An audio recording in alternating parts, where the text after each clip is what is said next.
right, good morning. Thanks so much for being here. I'm really excited to have this discussion about culture and sports. So the crossroads of those two coming together, and you think about the momentum of sports and the impact it has. We have a phenomenal panel here. I'm Jonathan Haidt.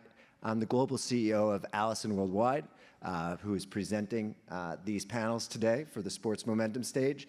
And I'm actually going to take the liberty of introducing my three panelists because I know if I have them do it, they're going to be way too modest, and I really want to brag on them a little bit. So to my right, I have Kelsey Greer, Senior Director of Brand Partnership and Concepting at PepsiCo. She's curated a multifaceted career through a non-traditional path in advertising and marketing.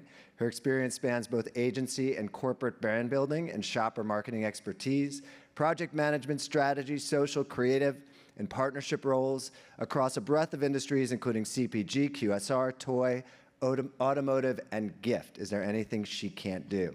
So she continues to innovate in the industry, and her role at PepsiCo Foods, she really leads the entertainment and culture partnerships, and importantly sits in the senior leadership position in-house agency D3, which was named In-House Agency of the Year in 2020.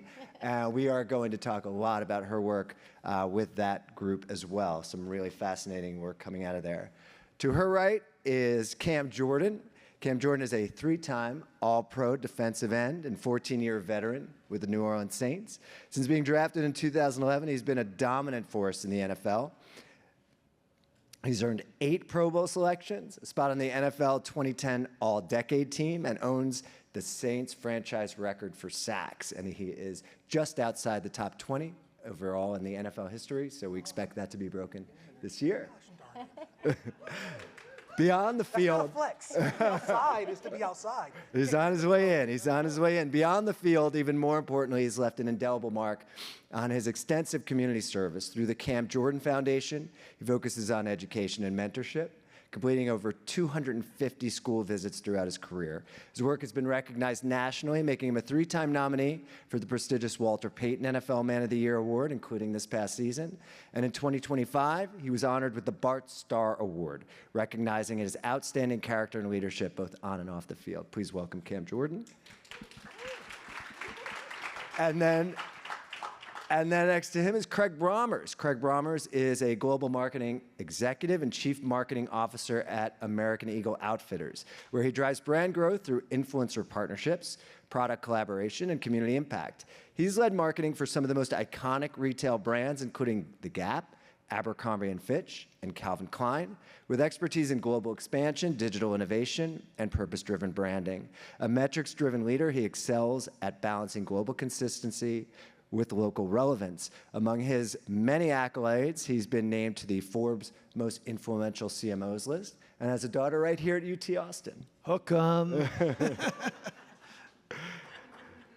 So we are here today because sports are no longer just competitions between players on the field or on the court. They're cultural battlegrounds for marketers, drivers of viral human interest triumphs, and directors of cultural conversation. Sports command significant, consistent attention in an era where attention spans have never been shorter. 75 of the 100 most watched 2024 primetime telecasts were live sports. That's up from 56 out of 100 a year ago. 45 of those, Cam, were NFL games. But beyond the games themselves, as we're going to touch on today, sports has the power to unite, inspire, and influence everything from music and fashion to social movements, personalities, and brand identities. They set trends, spark conversations, and dominate the cultural zeitgeist. We all know about the Taylor Swift effect, and one of the many results of that is Jason and Kylie Kelsey, the latter of which started her own podcast, Not Gonna Lie, that skyrocketed to the top of the Spotify charts, overtaking Austin's own Joe Rogan week 1. Meanwhile, Jason and his brother signed a $100 million podcast deal with Amazon. Podcasts have been back in a big way, and it's largely thanks to sports. Cam himself has an outstanding podcast, Off the Edge, that if you haven't listened to, I highly recommend take a listen. We're also seeing this incredible surge in emerging sports. Everything from archery to women's rugby are becoming the hottest source of inspiration for fashion designers and make their way to the mainstream. Consumer demand for sporty styles is on the rise, and the searches for jerseys, basketball shorts, and tennis skirts surge with these online platforms. Athletes have access to more dollars at an ever younger age, allowing them to become cultural icons outside of the arena earlier and earlier. LSU women's basketball star and rapper, for example, Flau'jae Johnson, released a debut album in June, which featured just Lil Wayne, as music continues to permeate athletic culture and vice versa. Simply put, brands like those two here that have the power, that harness the power of sports, are at the collision of culture and commerce themselves. So let's dig into this conversation. It's enough for me, with our panelists who are cultural marketing leaders at the front lines. Let's start with a quick round robin. 2024 may have been the clearest example yet of blurring the line between sports and culture in our society. We talked about Taylor Swift mania hitting a peak and the explosive growth of women's sports across the WNBA and women's college basketball with Caitlin Clark. And of course, for the first time since the coronavirus and the pandemic, the Olympic Games returned in Paris for no shortage of storylines. With these major events that define their ability to drive culture, could you share, over the last 12 months, a sports moment that really led to a cultural impact that impacted you personally? Kelsey, let's start with you. Yeah, this feels a little bit like a cop-out answer, but I have worked the past 10 Super Bowls, and it was really nice not to work this one. I just didn't happen to be part of the team executing it. And it was amazing to sit with my friends and my family and watch the commercials. It's the one time of year, people say this phrase all the time, oh, this is my Super Bowl. The Super Bowl is literally our Super Bowl for PepsiCo Foods. I mean, it's your Super Bowl too, but you know what I mean. But it's one of those things that I never get to experience it and see what people talk about and how they talk about the ads, where 364 other days of the year, people are like, ugh, another ad. Ugh, I'm gonna fast forward this. But we actually sat and had discussion and conversation, and that was pretty incredible to get to be a part of it this year with the people that I'm closest with in my life. So I love to see how this is the stage for some of the best advertising in the world. Fantastic. That's a great promo for a panel we're having later today as well on Super Bowl ads. Cam? I low-key want to hear what Craig's going to say before I just round this out. But, I mean, I'm in it. So, you know, like, when I think about marketing and I think about the synergy of a community, especially with New Orleans hosting the Super Bowl this year, I just think about the effects that happen around me, right? You know, all of a sudden the highways get prettier, the city gets more glamour to it, if possible, and you see in real time the advantages of hosting a Super Bowl. You know, for just clear cut, you see the marketing dollars pour in, if you will, as well as the partnerships that happen with players that may not actually see that a lot. So for me, it's great to see, like, you know, my young guys start making these relationships and coming my way and like, hey, how do I take a one-time deal to make it a partnership, and what I do with the partnership? Those are things that sort of affect me personally. When you take out just looking at what a Super Bowl does to a city, it brings pride to a city, it brings pride for the people, and it brings the ability for them to stand on business about everything. Like, you know, look at us, look at New Orleans, look at how we hold things. So when I think about the marketing and just how it affects our culture, or the culture affects marketing, it goes hand in hand with the 2024 or 2025 Super Bowl. Fantastic. Craig? I'm going to personalize my answer because I know this person. One of our American Eagle ambassadors is Coco Gauff, and we were about to launch a very big collaboration with Coco. And the day before we were going to launch it, I got a phone call from her agent and said, Craig, you're going to be one of only 2 people on the planet that knows this. But tomorrow, Coco is going to be named the U.S. flag bearer for the Team USA Olympic team. And that was such a great moment. Really, sometimes it's better to be lucky than be smart. Obviously, good timing for us. But I know Coco. I know what a great human being she is. And I love the fact that she was voted by her fellow athletes to represent this country on that stage. That was a really great moment. That's incredible. Thank you all. So Craig, staying with you, American Eagle is clearly using sports as a catalyst to drive cultural relevance. And most recently, you adeptly inserted your brand into the conversation around Kendrick Lamar's Super Bowl halftime performance. But more broadly, you've brokered partnerships you mentioned with Coco Gauff and Trevor Lawrence, Oracle, Red Bull through F1, NIL, and college athletics. How much is your work in sports about being culturally relevant, and how do you determine which sports, athletes, or cultural moments and events are the right fit for your audience? Hey, first of all, American Eagle is not endemic to sports, and yet the biggest increase in our marketing budget over the last few years has actually been in sports. So it just drives home the point that if you want to put your brand at the center of culture, you have to put your brand at the center of sports. And some of that is proactive, right? Coco relationship, the NIL relationship. You kindly mentioned Red Bull and F1. And some of it is reactive. So Cam and I just met each other, and I just told him that I would happen to be at the Super Bowl inside the stadium. And I'm going to sound like a jerk when I say this, but it's kind of hard to see what's really actually going on at the halftime show, because even if you have a good seat, you're still far away. My phone starts blowing up. Kendrick is wearing flare jeans. Now, they weren't American Eagle jeans, but all of a sudden, traffic on Google went up 120% around American Eagle flare jeans. According to Placer AI, which tracks physical store traffic, our traffic jumped 25%. And many of the styles in this particular jean sold out immediately. And I got to hand it to my team because they took the ball and ran very hard. And I remember within 24 hours, we were being covered by CNN, The Guardian, et cetera. And on Monday night after the game, the New York Post, page 6, wrote a story about how American Eagle was owning this Super Bowl moment. And I said, our job is now done. If we're in page 6, our job is done. But I think, again, it just shows you how important sports and everything around these big events is really shaping culture. And again, for a brand, that is the #1 seller of jeans in America, has no right really to be in this game. But we have to be, we are, and it's been really successful. That's phenomenal. You talk a lot about authenticity, and there's no doubt that cultural relevance starts with authenticity. So I want to talk to you about that, Cam. As you approach, let's say, the back half of your on-field career. Man, back fifth. What you mean? I bet this is coming up on year 15. Ain't no back half. Good God. Could you imagine 7.5 more years of this? No. I could. I think other people here could. Your off-the-field work is setting you up to stay culturally relevant once you do hang up your cleats. From the time you played your first NFL game to now, fresh from hosting the To Be red carpet in New Orleans and all of your work in the media, how have you seen sports cultural impact grow and evolve? What opportunities, business, community, or media have emerged to bring you closer to fans and partners? I couldn't imagine having a podcast for this last 6 years, on and off 6. 3 different types of podcasts.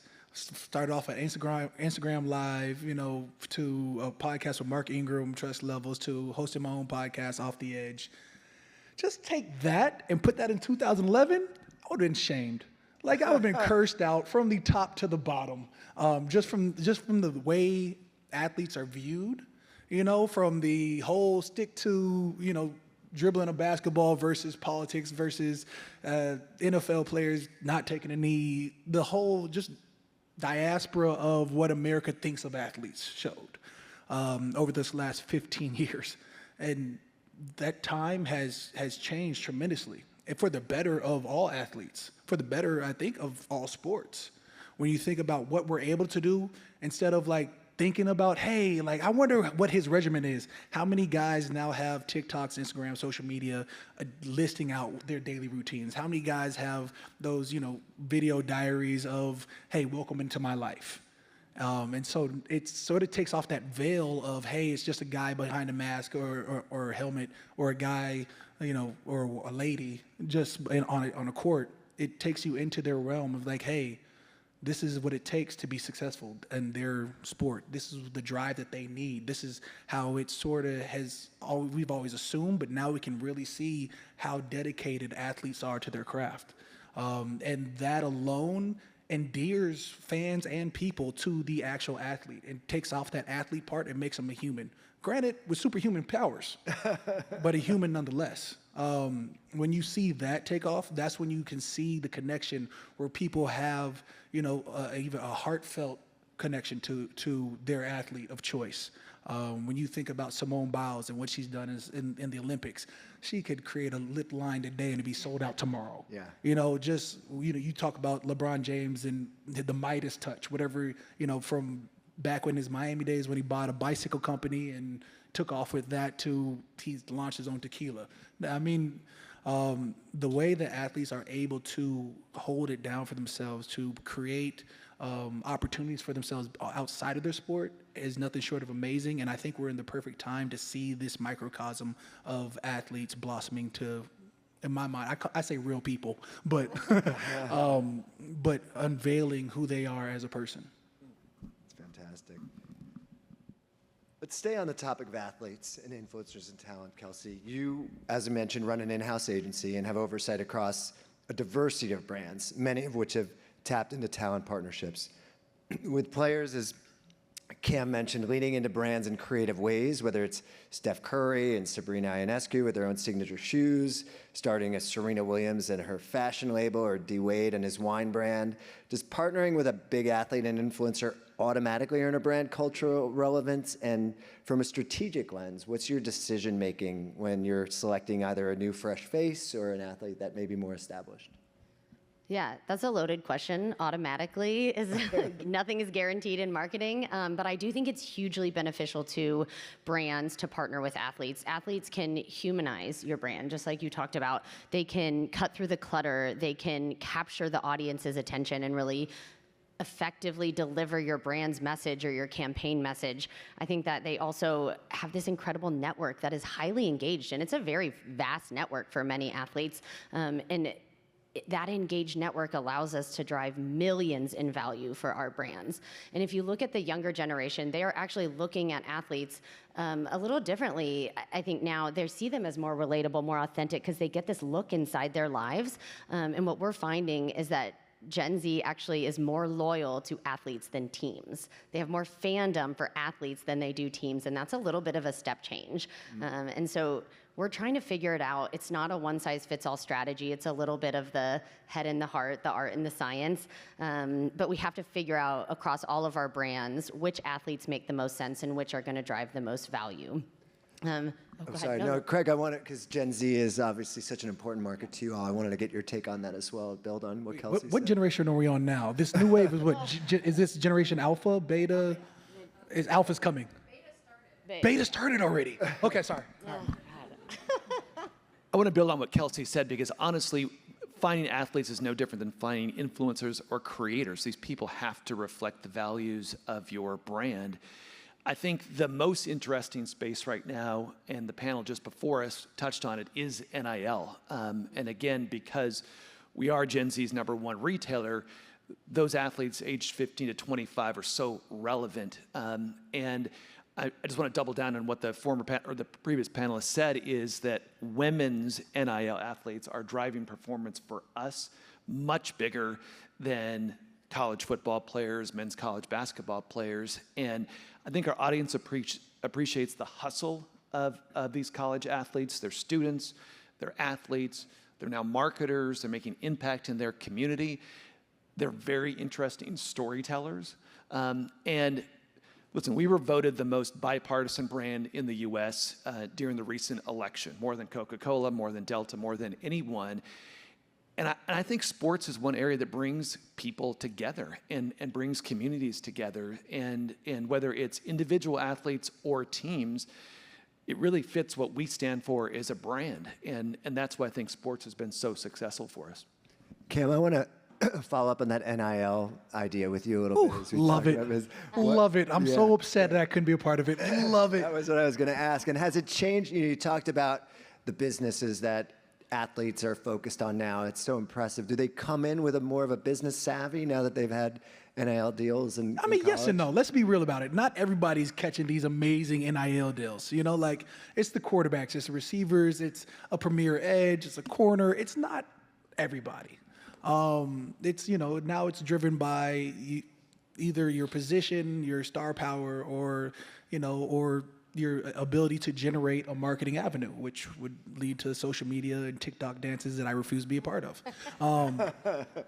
I think that this NIL space is such a precarious situation of, am I for it or am I against it? I love that these kids are having an ability to make money.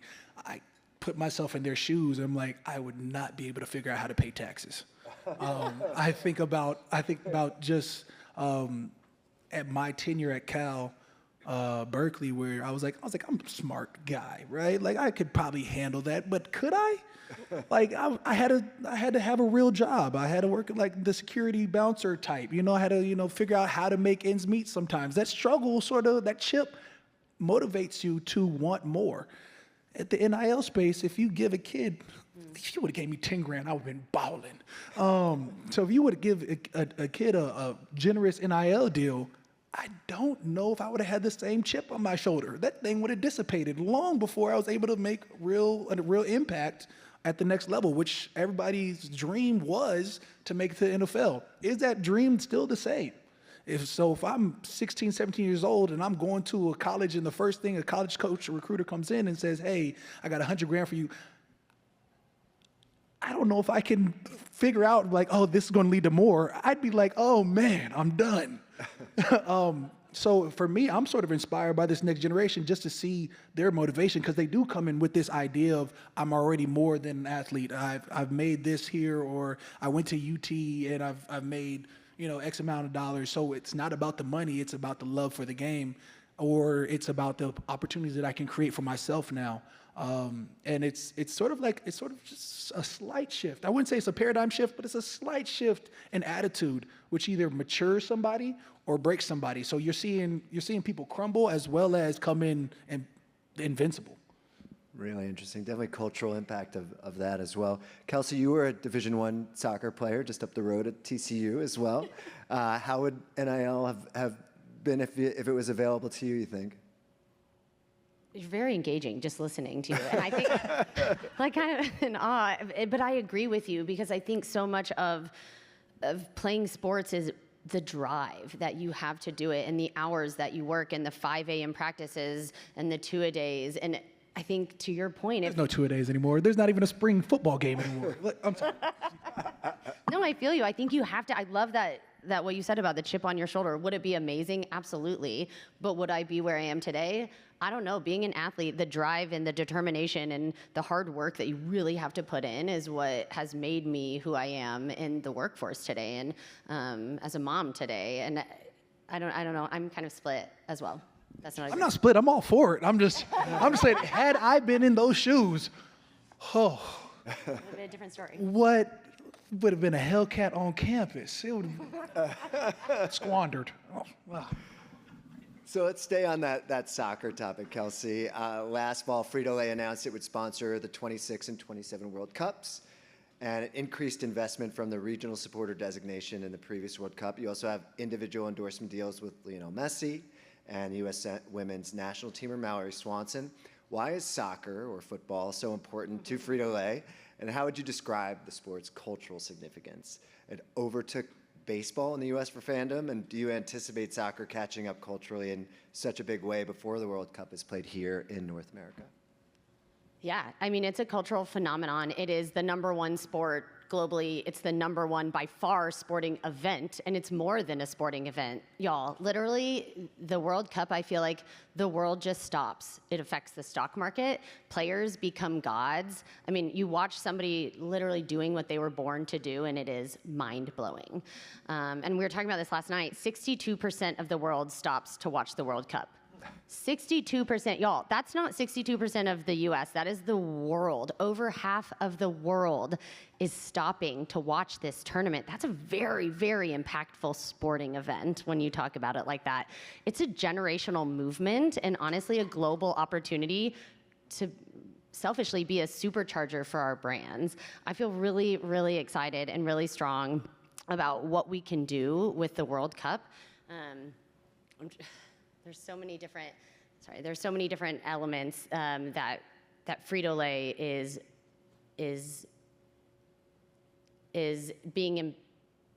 betting on, honestly. And if you look at the World Cup by the numbers, it's the first time the World Cup is taking place in 3 countries. We've gone from 32 teams to 48 teams, which has nearly doubled the games, going from 64 games to 104 games. That's nearly double the amount of fandom, the watching occasions where people can enjoy our products, which we love to see that. And I think that they have projected to break records on broadcast and attendance with this. It's also been 32 years since the US has had a World Cup, 40 years since Mexico, and Canada's never had a men's World Cup. So it's going to be huge for North America as well. But when we think about the US specifically, I think this is going to be a cultural movement. There's 113 million FIFA World Cup fans that are here in the US today. But this is also being propelled by the younger generation and the multicultural audiences. So if we look at soccer, which is a top 5 sport, it far surpasses any other sports in the top 5, over-indexing in 16 to 24-year-olds. So again, you see that growth being driven by the younger generation. And by 2026, we're expecting it to be the number 3 sport. So right behind football and basketball, which I, as a soccer player, am very stoked about having my girls play and build. And I think Frito-Lay, PepsiCo as a company, in 2021, we knew there was a changing demographic, and we had to come up with some marketing solutions to impact that and to make sure that we are set up for success. So we built a 5-year plan, and that is going to be through 26 and 27 to ensure that we are embedded in soccer culture, embedded in the soccer conversation. And as a global brand on this global stage, it just made really smart business sense. If you get a chance, YouTube the Taste of Greatness ad, which is such a great piece that they did and really covers a lot of this story.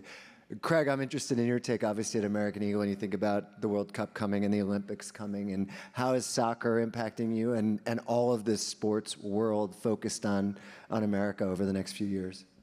I'm assuming we're going to get into this soccer game as well, but I think the interesting thing about what Kelsey is saying as I zoom out is these emerging sports in the U.S., F1, which we're now involved in, soccer, football here in the U.S. I mean, there's so many different angles for all of us to get inside of sports. And I was talking the other night with someone. There is literally a national cornhole league in America right now. I met him too, the commissioner. They're going to be on a panel later today. Yeah.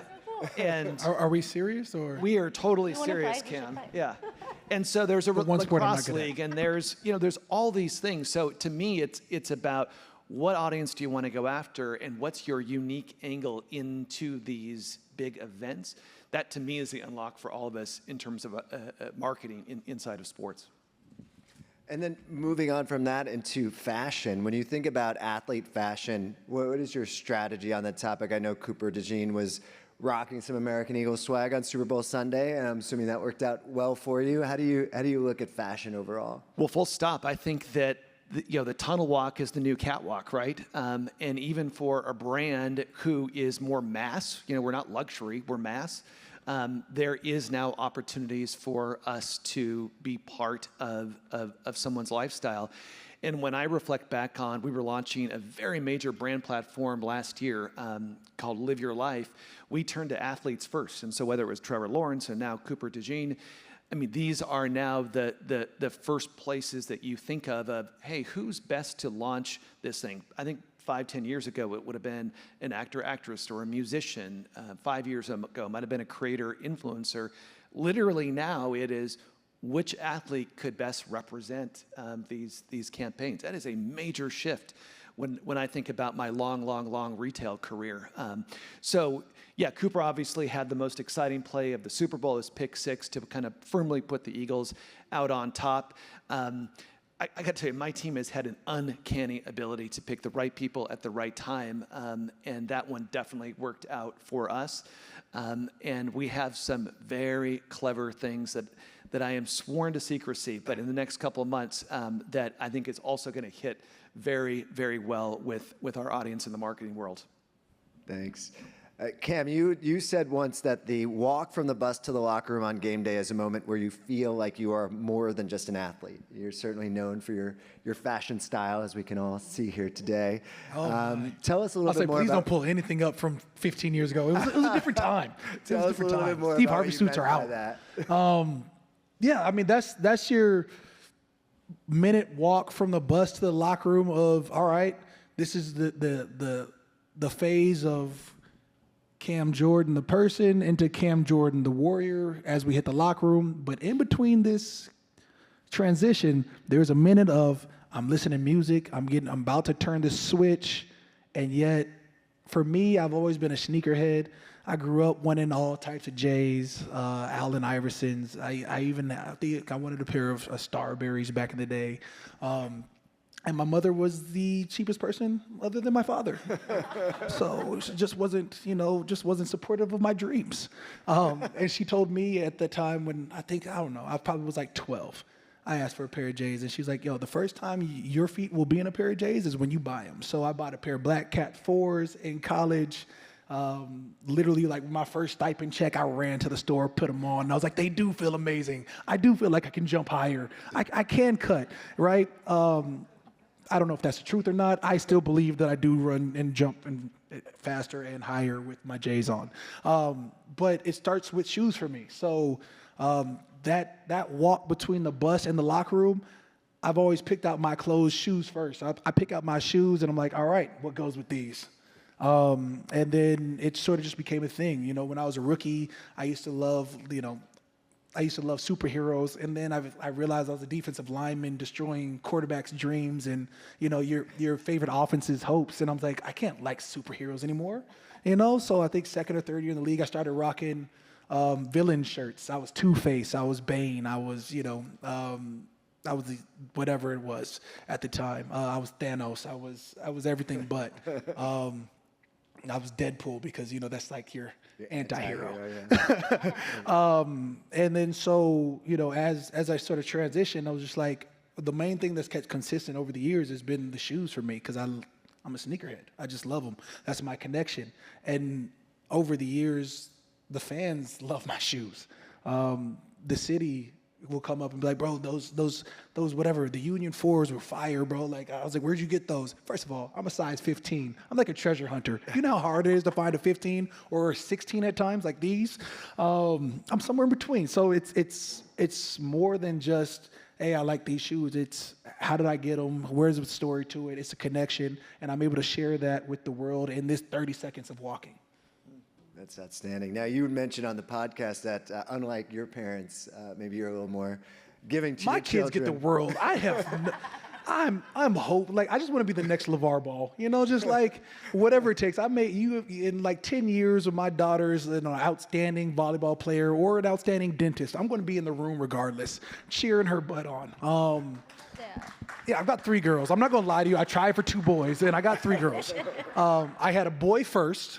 And I was like, men make men. And then I had 3 girls. I was like, oh, this is what humbling feels like. I am humbled. I am truly sorry, Lord. All right, it takes strong men to raise a woman. Got it.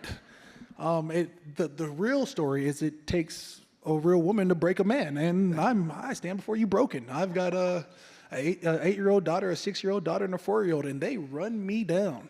And it makes them tough on the boyfriend because they get whatever they want from dad. I don't know what a boyfriend's going to do for them. Anyways, when I think about just the future in itself of athletes in sports being able to show what they have on a walkway, and that's what it is. It's sort of become a runway, and you've sort of seen a transition to now the WNBA highlights their walkway or wherever it is. NBA has gone complete fashion icons, fashionistas is what I call them. I see men rocking, I'm not going to call them purses. You can call them side bags, travel bags, whatever you want to. But they're statement pieces. And it's great to see the world react and reflect upon this 30 seconds before we flip on the switch to this warrior mode. Yeah. Craig, is there a formal thought to that and sort of the entryway and Coco's walking out of the tunnel or one of your athletes that you participate in that in some way? There definitely is. So Coco, we developed an all denim tennis outfit with her, and it was definitely thought of US Open. Fashion Week is starting roughly the same time as US Open, and it would get a lot of buzz, and it did. And so most of these marketing campaigns with big athletes start 6 to 9 months to 12 months sometimes ahead of time, and is a very well thought out machine to take advantage of the biggest cultural moments that sports offers. So for sure, something like that Coco collaboration comes with a lot of intent and a lot of attention to detail. But also a lot of authenticity. Coco herself says, listen, I'm not a huge luxury person, but I rock my American Eagle jeans. I would rather be aligned with that brand than another brand, and I think that shows when you are doing a kind of a one and done deal with someone, people read through it. But if you have someone that really represents your values or represents what you're trying to accomplish, I think people see it. Personally, I also am a father of now 2 Gen Z daughters. Gen Z has a very high BS meter, and so you better get it right, or they will call you out very quickly. I think that's such a good point, Craig. We don't do a lot of long-term deals with athletes, but when we do, you have to have that genuine connection with the product, right? So if you have a partner that doesn't eat chips, probably not going to be a really authentic partnership. And we recently just did a deal with Patrick Mahomes, more of a long-term deal with Doritos, because he loves Doritos. He literally sent us a pitch video of him eating Dorito after Dorito after Dorito. Run me the purple bag. I mean, the purple bag, spicy sweet chili. That's the flavor. Yeah, the purple bag. You gotta like it, and he is such a great brand fit for Doritos from his personality and his values. They align with the organization. But his trainer literally said, that's the one thing I can't get him to do is stop eating Doritos. So he was perfect to help us with our revival of Crash the Super Bowl this year. And honestly, we have a lot of really fun things in the future planned with him and Doritos. And I think, again, when you talk about partnerships, feeling authentic and not these one-offs, you can do more for longer when you have that great brand fit. No, that's great. And I'm interested in that take because you talk about Doritos and the individual brands. Taste of Greatness, if I'm not mistaken, brought together a number of your brands, right? And how do you decide what's going to be an overall approach and what's going to be individualized to one of the brands? Yeah, it's a great question. And we look at our portfolio, it's brand by brand, and when we're looking at athletes, it is specific to a campaign or a project traditionally. So we look at that campaign objective. What is the consumer target? What is the strategic positioning? And where does all of this live in the cultural zeitgeist? So a good example, in addition to Taste of Greatness, is Unretirement. So if you guys, a couple years ago, we did Unretirement, which was, if you haven't seen the spot, the premise is a bunch of NFL football legends that retired. They're all sitting there eating Frito-Lay products and watching the game, and they're like, man, why did we retire? Let's go back out there. We can still do this. To your point of the back half, these guys definitely couldn't do it. And that was the point of they retired for a reason. They get out there, they kind of poke fun at themselves, and they come back banged and bruised, and they're like, yeah, we should have stayed retired. And so it's fun and it's nice, but there are metrics in how we decide who plays those roles for that story. First thing, they needed to be retired, right? So they could unretire in the spot. We needed them to be national stars, nationally recognizable with our big brands, and whenever we do a portfolio spot across Doritos, Cheetos, Lay's, our biggest brands, we need that mass broad appeal. And so the national recognizability was really important. And then you think about more the qualitative metrics of we needed these to be guys that could poke fun at themselves, that were good doing that and could really land the comedic approach, which they did. So if you haven't seen that spot, take a look, Google it. It's called Unretirement, and it landed really well. Outstanding. I want to switch gears a little bit. We talk about culture today. It's hard to talk about culture and not mention politics. You had talked about, Craig, that AE has been noticed by YouGov as the most bipartisan brand in the U.S. How do you think about political leanings of your audience, if at all, when you develop content and when you invest in personalities or an opportunity? Wow, we're going there. I didn't know that was one of the questions today. No, listen, I mean, literally, in our ethos is to bring people together, and we sell in red states, blue states, purple states, all the states. And so, there are moments where your brand has to take a stand on something that is important because that's who you are. And I think that we've done that well, but we also don't dive into every topic because it's just, we don't have a place there, and that's okay. We don't have to have an opinion on everything. But what I do know is we have 35,000, mostly Gen Z store associates who have all sorts of different opinions about all sorts of different topics, and we want to hear them. So I think that you have to bring that big tent mentality if you want to play in that particular place. We love the fact that athletes that we work with take a stand on things that are important to them. And it can be spicy political, but it also can be mental health. It can also be representation. It can be lots of different things. So again, that's just who we are at American Eagle. Other brands have different perspectives, but that big tent mentality, I think, has helped us navigate a tricky time. I think we spend, as CMOs and other marketers, more times talking about these topics than at any other point in my career. And my advice is you don't actually have to take a stand on everything. That's okay. Totally agree. Cam, as a media personality and a content creator, how do you think about That's a heavy word. That's CC. That content creator is real. Sorry, go ahead.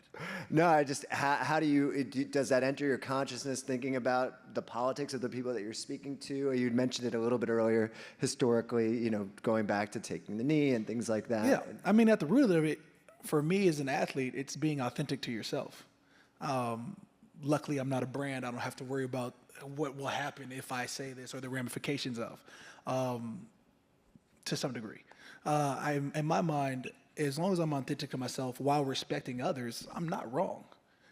It's my opinion. And if you don't like my opinion, that's your opinion and choice. That's the whole point of it being my opinion. So if you don't like it, tune off my channel. And at the same time, I'm always open and willing to hear out a rationalized opinion. Now, if it's a convoluted Twitter exchange where I'm just having fun and I'm really trying to just tick off the masses, and I may go after that. I've become a troll at times. I come out from underneath my bridge at, if I wake up 2 o'clock in the morning and I'm just not feeling right, I will go irritate somebody. But other than that, the whole point of us having a platform is to promote respect, kindness, as well as a well-formulated opinion. So if I do have an opinion and I'm wrong, I'm okay with retracting something. Or if I have an opinion and I'd like to stand on business, I stand 10 toes down over me leaving a milk cap open in the refrigerator. So I'm willing to do it online. So when it comes down to politics, it's about what I've researched, it's about how I feel, and I'll go from there. Kelsey, any thoughts in terms of that big tent approach and not irritating folks? Oh, man. A lot of times we sell chips, and I have to remember that. And we have to remember that to the point of marketers. We're in the room, and we're having these really big conversations. I think that we have to make sure if we are supporting or having a conversation, it's something that we have spent the time, the money, and the effort to support in the past. So you can't come in and out of a topic, right? It needs to be something that brand has been passionate about and has had experience with in that community and that topic for years prior. Kelsey, I got a question, just a random one out here. On any given election day, is there a red bag or blue bag that makes a higher sell? Does that indicate anything? Just random question. You're so cultural funny. reverence. I've worked with Frito-Lay for almost 13 years now, and many elections have come and gone, and many times we have pitched nacho cheese versus Cool Ranch, bringing it in, and we've never gotten it past legal. But, it is the purple bag really sometimes comes out on top. A mixture. Dang it. Well, staying in that vein where sports can draw attention to causes, obviously the Cam Jordan Foundation, near and dear to your heart. Talk a little bit about how your position and your profile, particularly being in New Orleans for your entire career, has helped draw attention to these causes. Man, it started off just watching my dad be in the community when I was a kid. And so when you see people around you give back, you end up having a giving heart. So the moment I touched New Orleans, it was a lockout year in 2011. So which means when I got drafted, the team literally flew me in, gave me a playbook, and kicked me out pretty much within 24 hours. And then I didn't have contact with the team for like a month. So my first friends were the bartenders, the accountants, the people that I was meeting at random Best Buy, going to get fed. You could entice a fat kid with food. So, just finding out the best place to get boudin or po' boys or whatever it was. So my first friends were real New Orleanians, minus Mark Ingram. First friend, technically. We were on the same plane ride.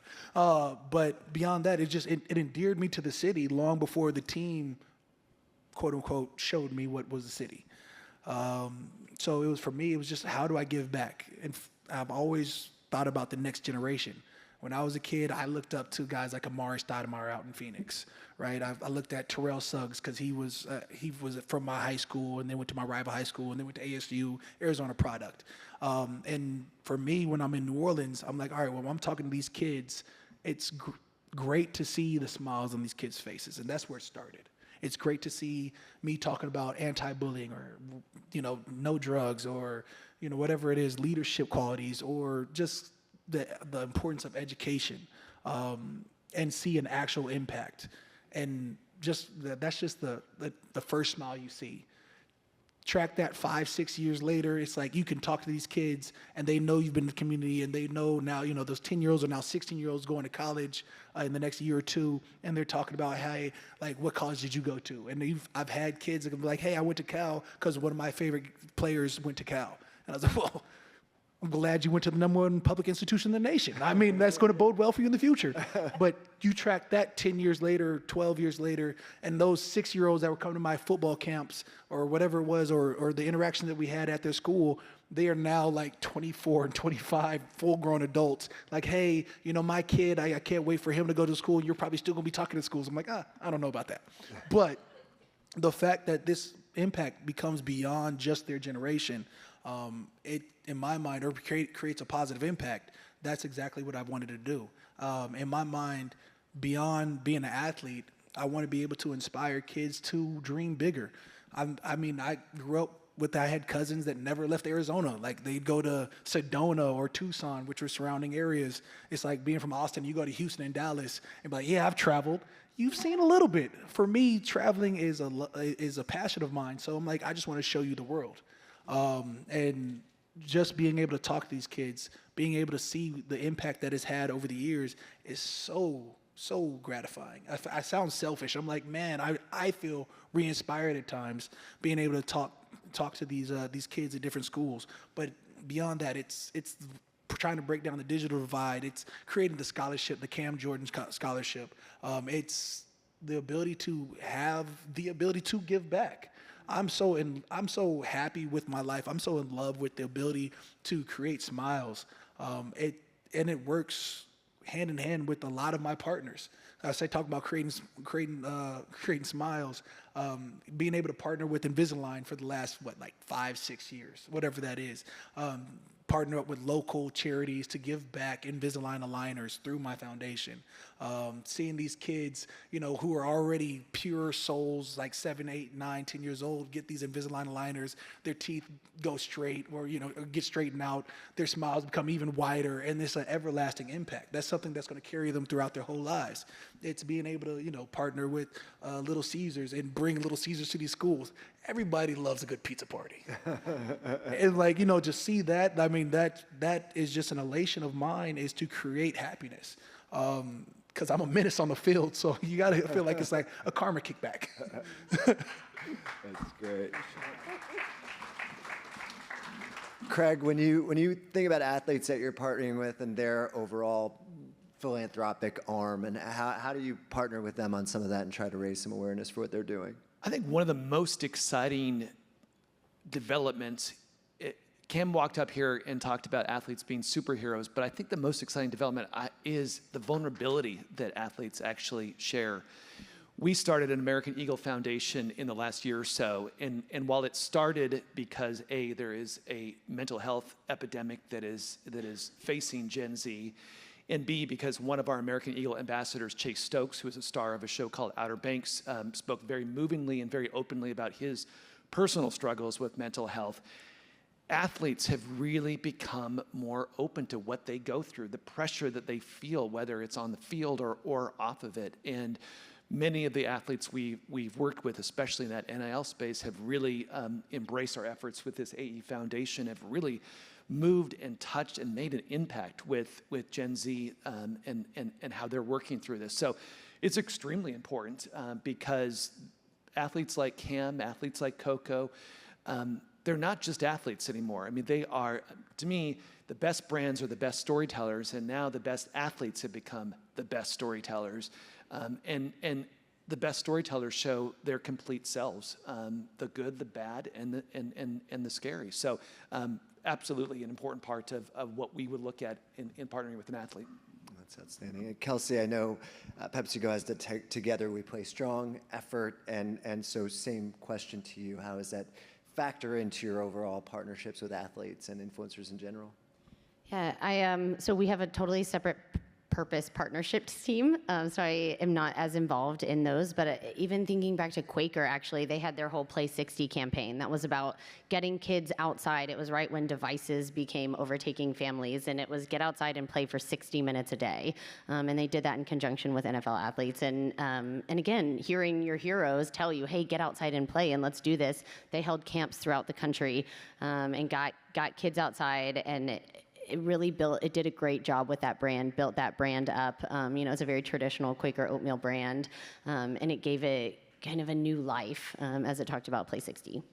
That's fantastic. I do want to leave time for folks to ask questions. I had one last question on sort of a personal note. We talked about how important family is to driving your love of sports, and that's your first take on culture, and obviously your dad was a 6-time Pro Bowler. Kelsey, start with you. I think you said your dad was a basketball player. How did that influence your view on sports and inform how you think about it in terms of nowadays that your sports impacting culture? Yeah, so my dad played baseball in college, and he. Sorry. No, you're great. It was late last night, but he always said I had the heart, but I didn't have the skill to go further. And I played in college. He practiced with me every single day, and he got me exactly where I was. And I was right around the time Title IX came out, got a full ride because of my dad, because he instilled his love for the game and his passion for that, and the hard work that it takes. I mean, the hard work that it takes to be an athlete, it doesn't ever leave you. And so I have 2 daughters, and I coach my 7-year-old soccer team, and she's out there, she's like, Mom, I just want to draw on the side.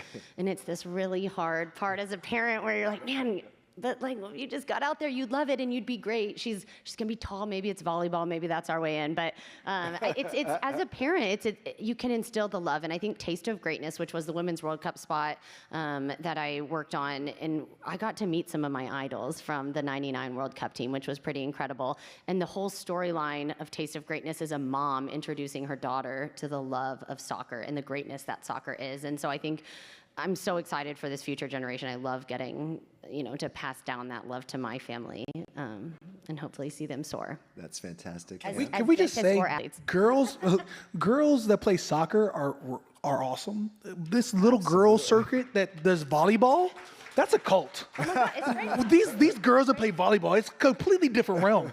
Like, you have to have your pads on. Like, these adults over their kids, different.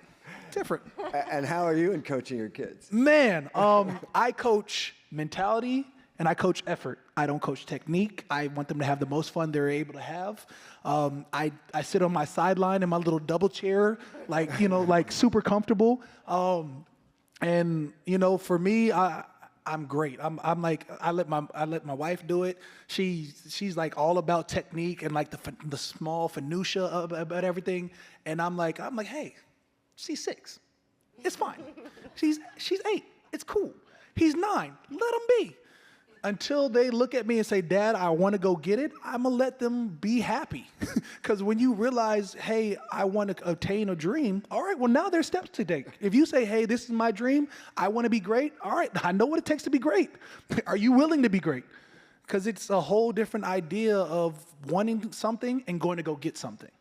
So for me, I'm almost hands off. I'm like, hey, good job.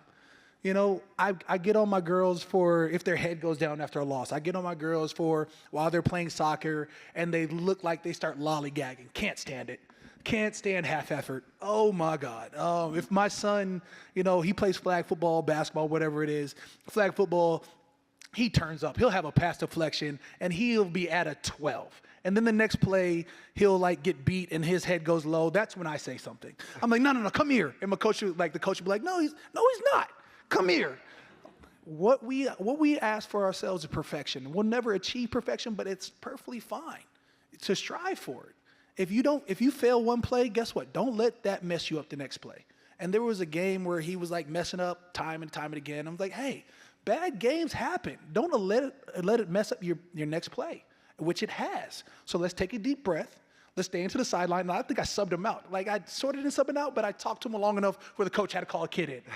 And so I'm like, hey, like, I need you to calm down. He's like, Dad, the game's going. I could care less about this game now because this game is all of an hour. 10 games from now, 12 games from now, 4 years from now, I want you to remember that, hey, the next play isn't going to affect your next play. This play can be great or be terrible, and your next play can be better. It can always be better, and it can always be worse. So let's focus on attitude, mentality right now, so we'll be better in the future. And I think he went in, he had like, he went over the top of somebody, had a head top. He went crazy.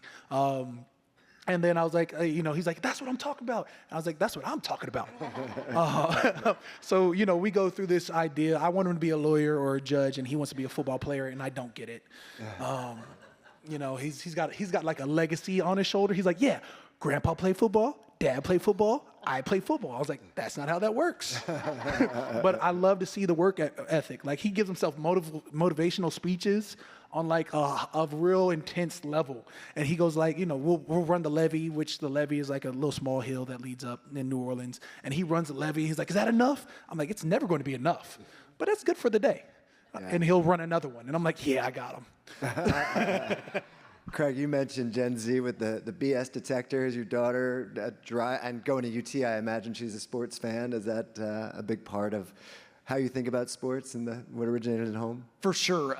This just in, I was not a D1 athlete or a professional football player. Me neither. But my approach to sports is from two sides. First of all, I'm a big tennis player, and there's a ragtag group of CMOs that get together in the New York area every Sunday, and we battle it out on the court. And I just think, what does that mean? Actually, to me, it's a release from the stress and pressure of life. It's friendship, it's camaraderie.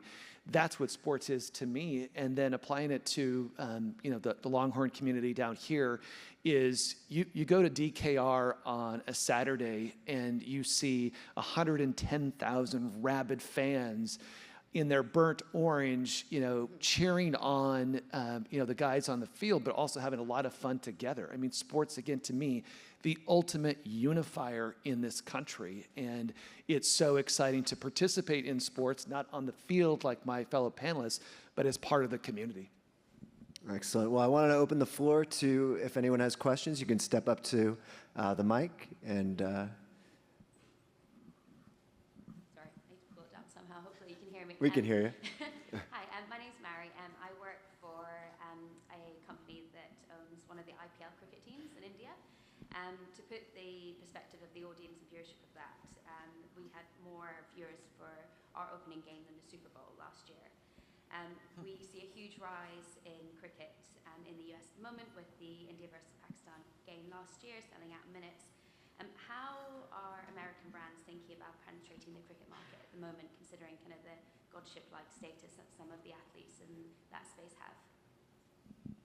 I mean, I'm just going to jump in from the perspective of, again, F1, football, soccer, cricket. I mean, these are international global powerhouses that are just making their way into the States. And I think brands are very open-minded about having a conversation. I think just do the homework. What's your angle into PepsiCo? What's your angle into American Eagle? And how is it relevant? We're very, very open-minded about having those particular conversations. Yeah, it's also about finding the right brand. And I think with a portfolio of brands that we have, even talking to the cornhole commissioner last night of, if you were to do something with a smaller but growing sport, what's the right brand? Is it the Lays of the world? Or, we have 36 different brands in our house. And I think that is something that find the way in with the right brand in the right moment. I would also say, if you could think about how do you leverage a media property, because we talk about F1. F1 was one of the world's most popular sports for many years. Didn't break through in the U.S. until Drive to Survive came around. So you think about that and how those two things are connected. It's an important consideration. Thanks. First of all, hook 'em. My name is Jose Papa. I'm with OpenSend. We do acquisition and retention marketing. But my question revolves around my passion and curiosity for intersectionality. And I feel like sports in general is one of the biggest, if not biggest, channel that embodies intersectionality. How do you think brands, whether American Eagle or whether the Saints, have evolved and will continue to evolve to embrace intersectionality? Go ahead again. I mean, if we talk about intersectionality of marketing versus athletes, or we talk about what exactly? Like in general, so for instance, Serena Williams is automatically who I think about. So she is a tennis player, she is a fashionista, right? So she's an interior designer as well. And so like, I'm curious to know when you reach out to like other athletes or just the broader audience, right? Do you have intersectionality in mind? Oh, absolutely. I mean, when I was younger, long before I was making Pro Bowls, I was looking at Drew Brees as the epitome of athlete transcending sports, right? He had restaurants, businesses, whatever it was, commercials. I think he was a Sleep Number commercial at the time. And I was like, he's in a commercial. The intersectionality of athletes, culture, and sports goes hands in hand. And I sort of took that in my mind of, all right, as the ability to do so, all right, that's a quarterback. But you see wide receivers, running backs, whatever it was, and sort of directed a plan for with my PR, Rebecca Otto, who sits right here. 14 years later, we've done a lot. It sort of created a plan of how to get my name out there beyond just the field. Of course, it was establishing yourself as a really good player. At the time, Pro Bowl, All Pro, whatever that came. And as it came, it was like, all right, it's okay to want more. And that ability to want more, it created that intersectionality of marketing versus philanthropic efforts as well as being an athlete. I'm curious to know from a brand perspective too, like when I think about American Eagle, I never thought about like having a athlete as like, as a sponsor. And so curious to know how you're like, okay, we're going to choose an athlete like Coco Gauff to embody us. But remember, we're doing it not necessarily because what these athletes are accomplishing on the field of competition. I mean, we are rooting for them, obviously. But like I said, we're in for the storytelling. And so to use your point is, I believe Gen Z is the hustle generation. Many Gen Zers are multi-hyphenate threats. And athletes, in fact, are multi-hyphenate threats as well and work very well into our strategy. So, I hope the audience in here today, if you walk away with anything is, again, what is the angle and what is the story that these athletes or the sports properties bring to your brand? And it's not necessarily because we're not a sports brand, we can't play sports. It actually doesn't work that way. Because we're a cultural brand and we need to be at the center of youth culture, we have to look at what's driving culture today.